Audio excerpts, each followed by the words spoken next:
Reset Asus RP AX58 AX3000 Wi-Fi 6 extender to factory default settings. 1. Ensure power is on. Plug the extender into a power outlet and confirm that it is powered on, indicated by lit LEDs. 2. Locate the reset button. Find the reset button, usually a small recessed button on the back or underside of the device. 3. Prepare a reset tool. Use a paperclip, pin, or other small object to access the recessed reset button. 4. Press the reset button. Insert the tool and press the reset button firmly for approximately 10 seconds. 5. Observe the LEDs. Look for LED indicators blinking, turning off, or changing their pattern while holding the button.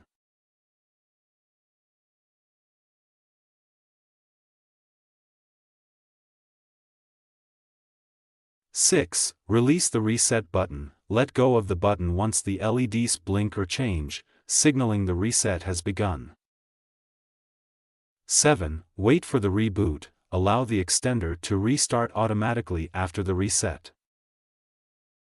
8. Confirm reset completion. Check the LEDs to ensure they return to their default startup state, usually steady or blinking.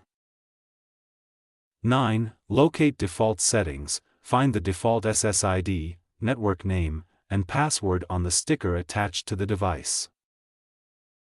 10. Set up the extender again. Reconnect to the default network using the credentials, and reconfigure the extender through the setup process.